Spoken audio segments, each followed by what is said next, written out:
je suis choisie, l'amour même, l'amour du Père circule aux confins de la terre et dans les cœurs et dans mon cœur, parce que l'amour m'aime, je deviens l'amour, parce que l'amour m'aime, je deviens l'amour.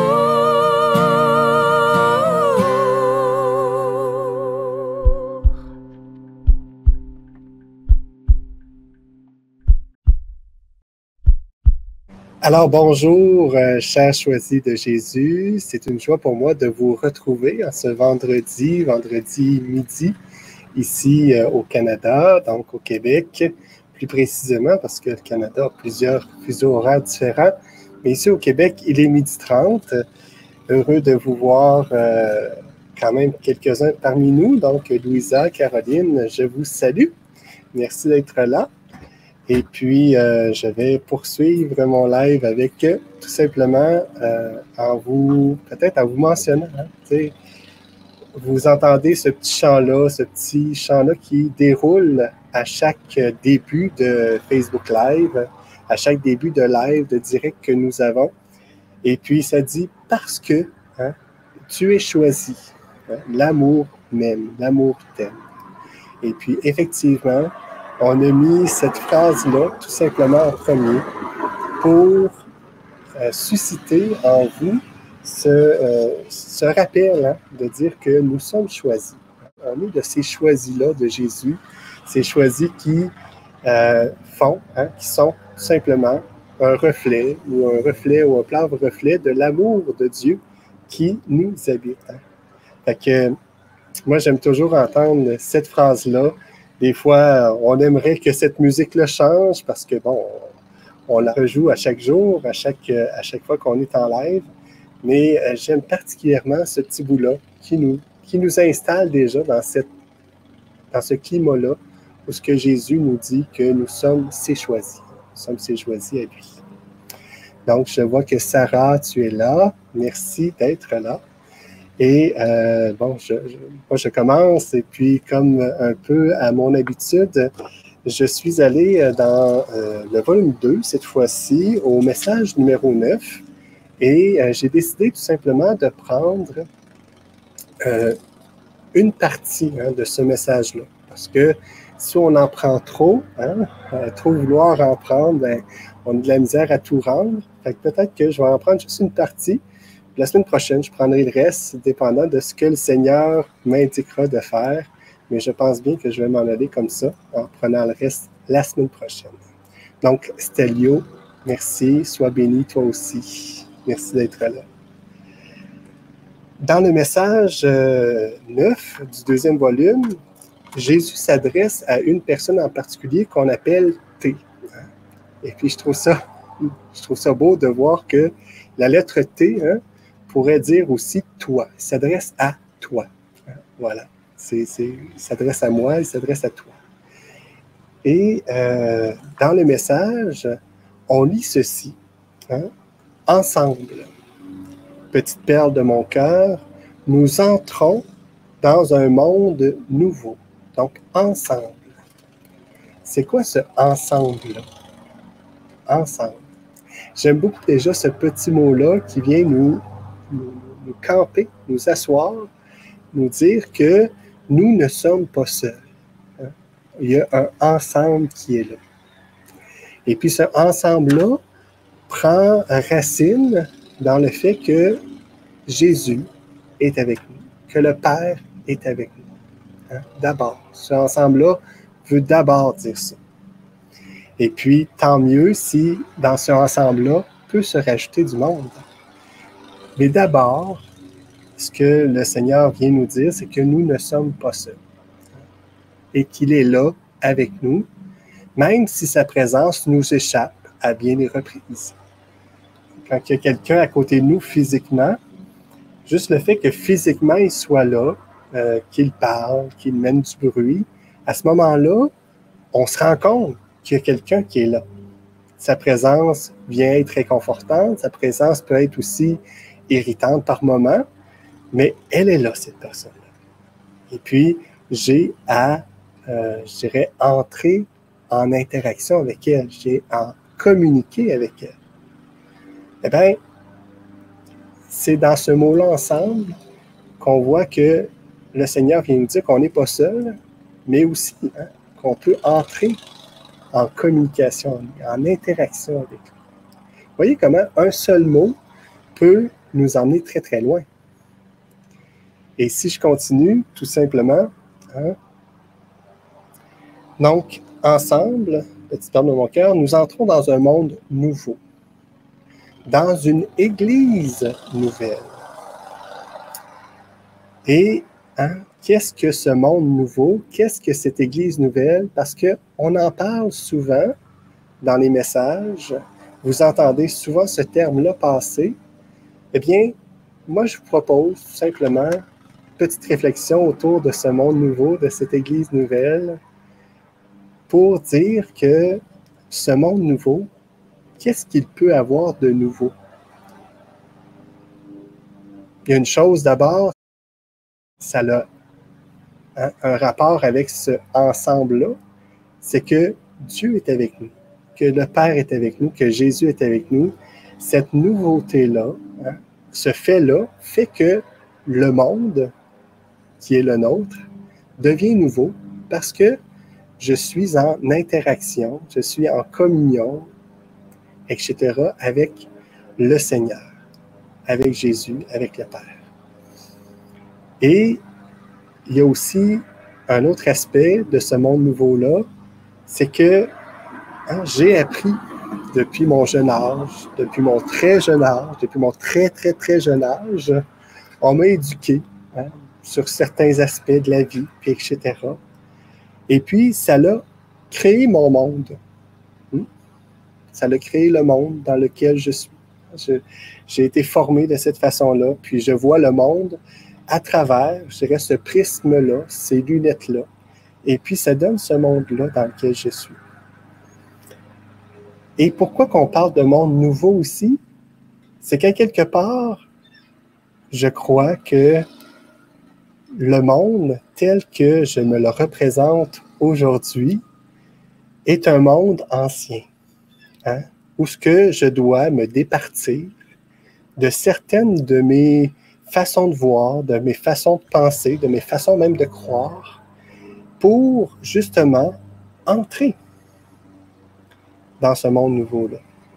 Puis entrer avec ce premier mot-là ensemble, avec Jésus, avec le Père. Et de cette façon-là, je vais pouvoir découvrir ce monde nouveau-là.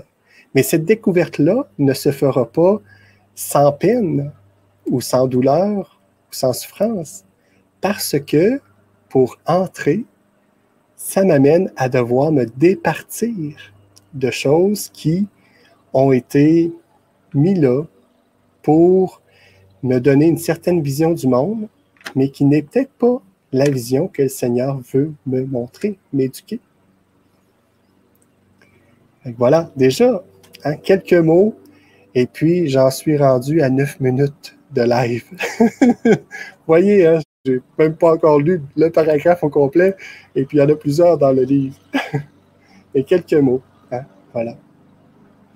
Je prends le commentaire de Caroline Gaillet, qui était le dernier, là. Amen.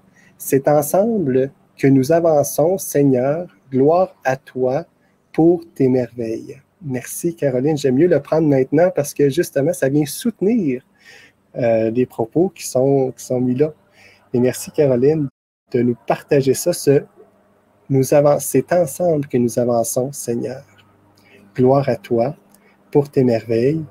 Et puis, gloire à toi pour la merveille aussi que je suis.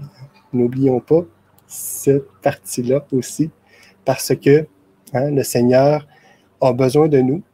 Vous savez, on est ses apôtres, ses disciples, ceux qu'il a choisis, c'est choisi. Et puis, pour faire de nous, en fait, des témoins, des diffuseurs de son amour. Voilà.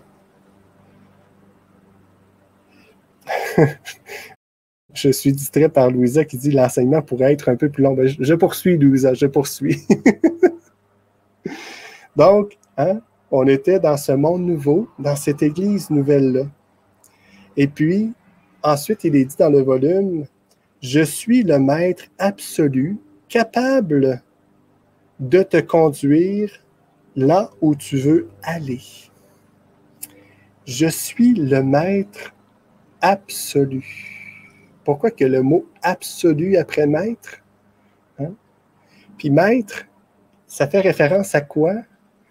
J'ai parlé de ce monde nouveau-là. Je n'ai pas parlé de l'Église nouvelle parce que j'attendais le mot maître. Parce que un maître a des disciples, a je dirais, une assemblée, une communauté locale, une assemblée de croyants. Parce que le maître, finalement, s'il y a des personnes qui sont autour de lui, ben, ils vont croire. Ils vont croire en ce que le maître enseigne. Donc, la communauté de croyants, la communauté locale dans laquelle ils s'installent. Et puis, c'est la définition de l'Église. C'est ça, une Église. C'est la communauté de croyants, c'est une assemblée locale.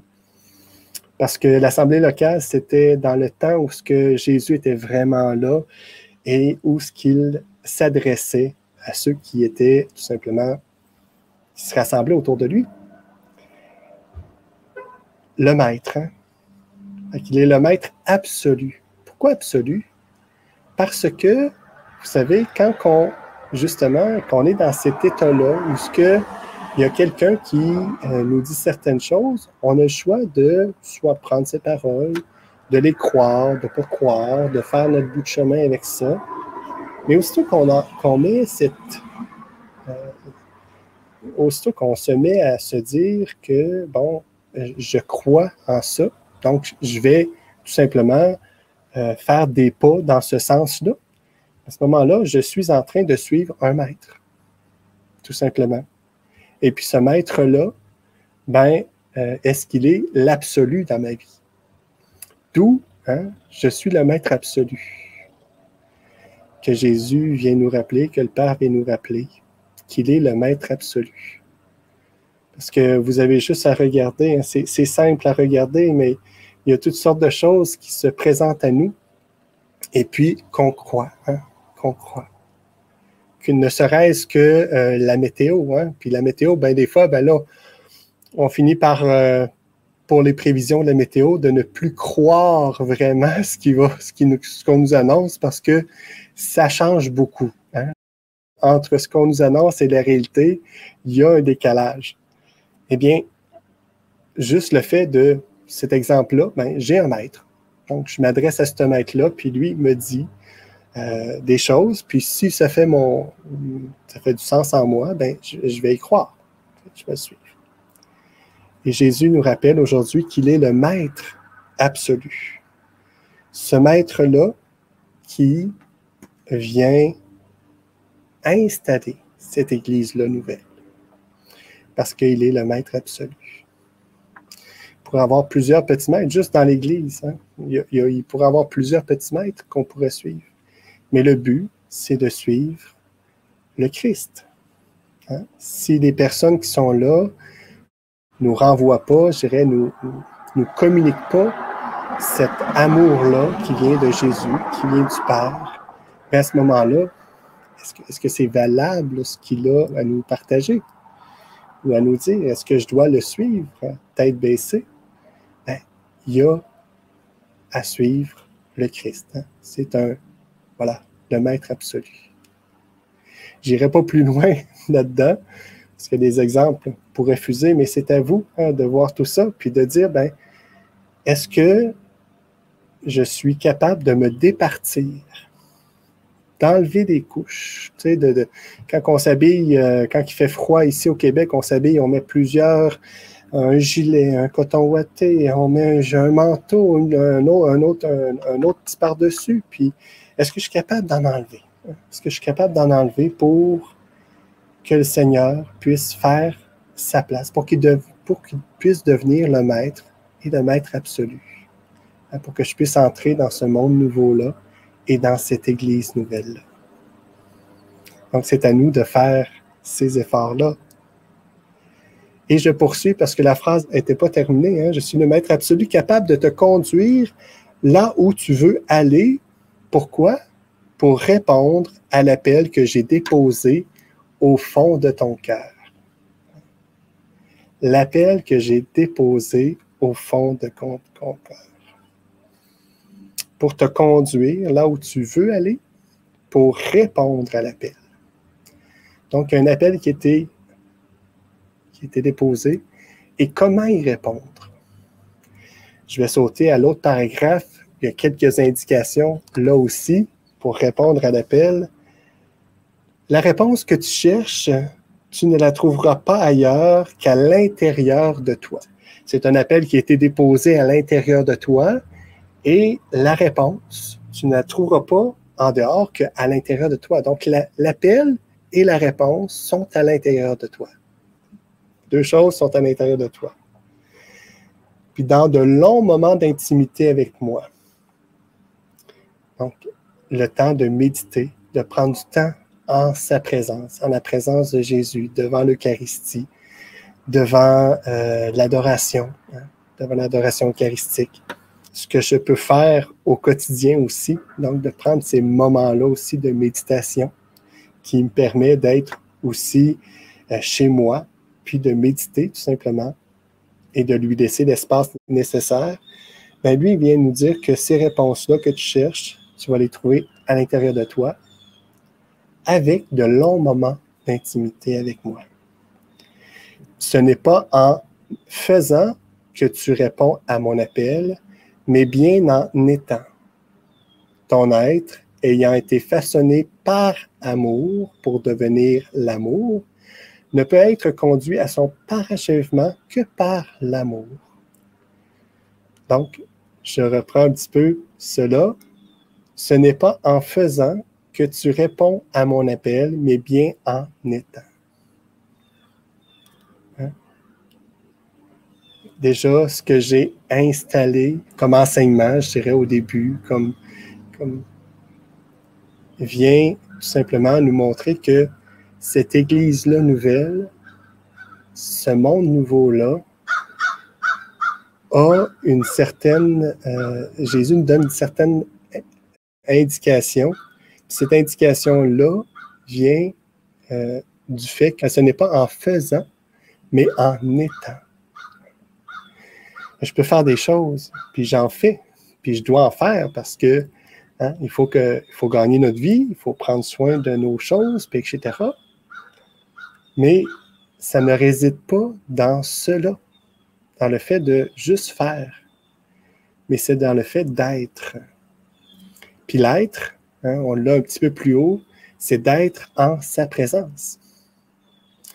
C'est par de longs moments d'intimité, mais que ces moments-là d'intimité nous permettent de pouvoir poursuivre ce fait d'être là, d'être présent avec lui, même en faisant des choses. Ce n'est pas la même chose. On n'est pas au même endroit. On parle que l'éducation qui nous a été donnée, comme je disais au départ, a été une éducation qui nous permet de faire des choses, de se réaliser en faisant.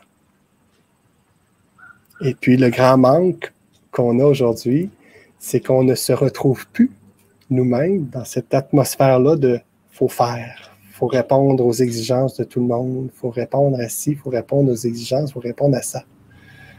Eh bien, on a à être, à redécouvrir ce être-là. Et puis, comment le redécouvrir? C'est toujours la même chose, c'est que si je suis encombré par plein d'attitudes que j'ai acquises durant ma vie, d'enseignements que j'ai mis plein au niveau de l'éducation, qu'on m'a éduqué, puis que j'ai acquis tout ça, ben j'ai tout simplement à me désencombrer. Donc, à identifier, à mettre ça de côté, à le remettre au Seigneur, et puis le Seigneur va bien s'occuper de tout ça. hein, pour que je puisse, moi, entrer dans ce monde nouveau. Puis ce entrer-là dans ce monde nouveau-là, hein, ce que j'ai à faire, c'est de faire de l'espace et d'accueillir le Seigneur, de l'accueillir. Je fais de l'espace et j'accueille le Seigneur. Moi, je m'arrêterai déjà là, hein, pour vous laisser méditer dans tout cela, puis de vous laisser, hein, faire les pas nécessaires de façon à ce que, hein, on puisse entrer ensemble dans ce monde nouveau-là. Hein, qu'on puisse entrer ensemble dans ce monde nouveau-là. Puis ce ensemble-là prend aussi cette connotation-là aujourd'hui, à ce moment-ci. Il y a un ensemble avec le Seigneur. Hein? Je ne suis pas seul. Il y a un ensemble avec, je dirais, les personnes que nous formons à travers ce live-là, qui fait que, voilà, on est ensemble aussi là-dedans. Donc, moi, je vous souhaite déjà une bonne semaine. Soyez bénis, soyez... Hein? Laissez-vous conduire par le Seigneur, qu'il soit pour vous le maître absolu, pour qu'il puisse, bien sûr, vous permettre de pouvoir faire la lumière sur ce qui fait que ce que je fais, hein, je dois me départir de ça pour accueillir l'être que je suis, pour être en présence de lui à travers ce que je fais. Mais d'abord, c'est d'être avec lui. Voilà.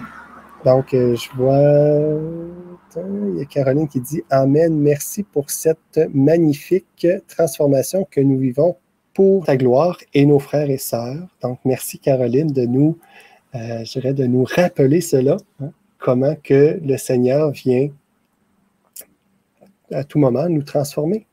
Puis la transformation, elle est là, puis elle est possible seulement pour ceux qui l'accueillent, hein, pour ceux qui l'accueillent. Voilà. Ben, merci à chacun d'avoir été là. Et puis, moi, je vous dis à la semaine prochaine, à vendredi prochain. Et je vous souhaite donc bonne fin de semaine, un bon week-end. À bientôt. Oui, parce que l'amour nous aime, nous devenons l'amour. Bye bye. Je suis choisi, l'amour même, l'amour du Père circule aux confins de la terre et dans les cœurs et dans mon cœur, parce que l'amour m'aime, je deviens l'amour, parce que l'amour m'aime, je deviens l'amour.